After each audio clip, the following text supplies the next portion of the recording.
Depuis la rentrée 2010, 166 établissements de l'éducation nationale et de l'enseignement agricole ont mis en place le livret de compétences expérimentales. Il permet aux jeunes de valoriser toutes leurs compétences, y compris celles acquises hors du cadre scolaire, par exemple dans le cadre associatif ou familial. Parmi les établissements qui participent à l'expérimentation, un réseau de collèges à Issy-les-Moulineaux.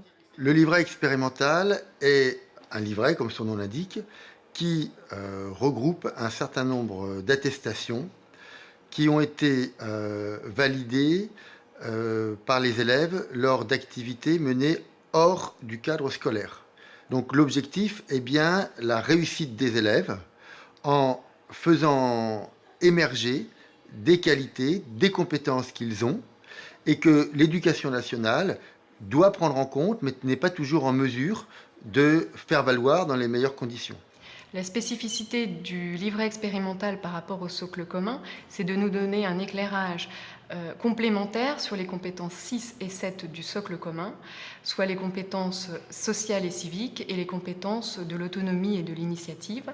En tant que CPE, nous avons mis en place une formation avec notre partenaire destinée aux délégués de classe, et les délégués ont eux-mêmes relayé l'information auprès des élèves en heure de vie de classe.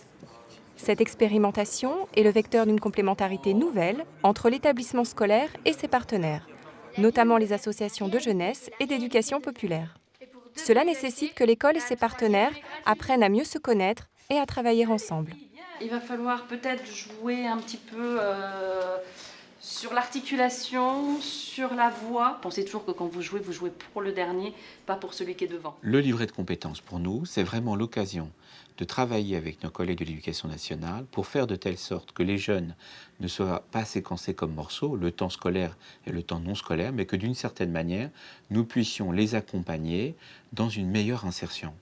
Et je crois que le grand pari du livret de compétences, c'est de redonner la parole et la place aux jeunes comme sujet apprenant, quelles que soient les occasions d'apprentissage. Et je crois que pour un jeune, par exemple, qui quelquefois a des difficultés dans des disciplines plus didactiques, eh bien, à travers une activité de loisir, une activité sportive, une activité artistique, il peut vraiment reprendre confiance en lui-même, confiance en ses capacités. Ce que nous espérons, c'est que cette confiance puisse lui permettre de retrouver une certaine sérénité dans ses apprentissages scolaires. Le Conseil communal des jeunes, c'est un lieu où les jeunes prennent la parole devant d'autres, en public, devant des élus, des personnalités.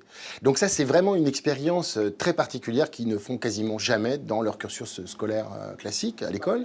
Deuxièmement, le Conseil communal des jeunes les amène à écrire des synthèses, écouter des contradictions, accepter de travailler dans un axe qui n'était pas pourtant leur choix initial.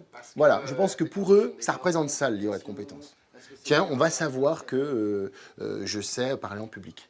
Tiens, on va savoir par ce livret de compétences que j'ai une capacité à mener une réunion, par exemple, ou bien à être régulateur, modulateur dans un groupe, à gérer un conflit. Et ça, c'est des choses dont on n'entend jamais parler, ou très peu, dans le système scolaire classique. Le livret expérimental aide les élèves à développer leur autonomie en leur donnant l'occasion de s'auto-évaluer, de mieux identifier leurs atouts et leurs points forts et de conduire une réflexion plus éclairée sur leurs choix possibles d'orientation.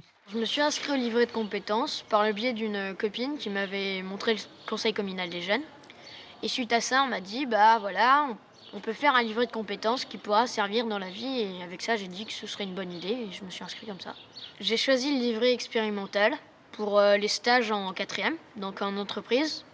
Donc je vais aller dans une entreprise de journalisme chez Libération. Je viens de me faire remettre à l'instant par un élève une attestation de compétences. Je vais voir les compétences qui ont été reconnues et attestées par le CLAVIM, à travers, en l'occurrence, un séjour de vacances qu'a fait cette jeune fille, et dans lequel il nous est dit qu'elle a su jouer un rôle moteur et positif, notamment par sa qualité d'écoute, qu'elle a su organiser en équipe un dîner qui apparemment rencontrait des difficultés quant à la manière de le préparer. Le bilan de cette première année d'expérimentation nous montre deux choses. La première, c'est que ça ne peut fonctionner au niveau des acteurs que s'il y a une très grande confiance entre le partenaire et l'établissement scolaire. Et le deuxième bilan que l'on peut faire, c'est que les élèves sont particulièrement intéressés à ce dispositif, aussi bien les élèves en difficulté scolaire que les élèves qui sont épanouis dans le cadre scolaire, mais qui trouvent là le moyen de faire connaître d'autres aspects de leur personnalité. Comme à Issy-les-Moulineaux, 69 autres collèges se sont engagés volontairement dans l'utilisation du livret de compétences expérimentales au service de l'orientation positive des jeunes.